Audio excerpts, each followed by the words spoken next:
آج میں جیلمی پہ بات کروں گا۔ یہ جیلمی ہو گیا یا جس طرح کے عجیب و غریب قسم کے جو کھلونے ہیں نا، جو کہ ہمارے اداروں کے ہاتھوں میں کھیلتے ہیں۔ اب میں بتاؤں کہ یہ اداروں میں جو بڑے بڑے آفیسر، بڑے بڑے رینک کے لوگ ہیں، یہ پڑھی لکھی سوسائٹی ہوتی ہے۔ اور جو یہ لوگ پڑھتے ہیں نا، اس میں انگریزی تعلیم ہوتی ہے، اور انگریزی تعلیم میں یہی بتایا جاتا ہے کہ انسان کی تصویر ایک بیکٹیریا سے ہوئی تھی، پھر مختلف قسم کے بیکٹیریا پھیلے اور دنیا اس طرح بنی جو بھی ہے۔ لیکن ہمارے دین کی تعلیم جو ہے ہمیں ڈفرینس سکھاتی ہے۔ یہ جو لوگ پڑھ جاتے ہیں تو اس کے بعد ان کی انگلش کتابیں، انگلش ناول پڑھ کے انہی کی دنیا میں کھو جاتے ہیں۔ اور ایسے لوگ اب کیسے بلیو کر سکتے ہیں کہ یہ مسلمان ہو سکتے ہیں؟ یہ لوگ ہمارے معاشرے میں، مسلمان معاشرے میں رہ کے صرف اور صرف اپنے عہدے کے لیے اور ان میں ایڈجسٹ ہونے کے لیے خود کو چھپائے ہوئے ہیں۔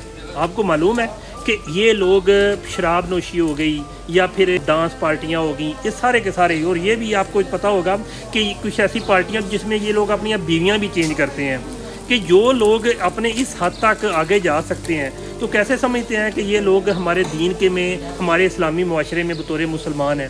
نہیں، یہ لوگ حدیث، قرآن، ان سے بہت دور چلے گئے ہیں۔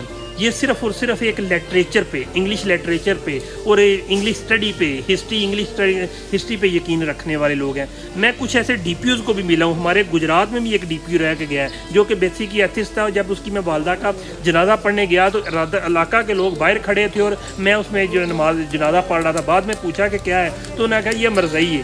بعد میں تھوڑا معلوم ہوا مجھے، ایک جرنلسٹ تھے، سینئر رینک کا جرنلسٹ ہے، تو اس نے بتایا کہ یہ ایتھسٹ ہے جناب۔ تو ایتھسٹ کون ہوتا ہے؟ جن کا کوئی مذہب نہیں ہوتا۔ تو جیلمی ہو گیا یا اس طرح کے عجیب و غریب قسم کے آپ محلوقات دیکھتے ہیں تو جناب یہ اسی کی کڑی ہے۔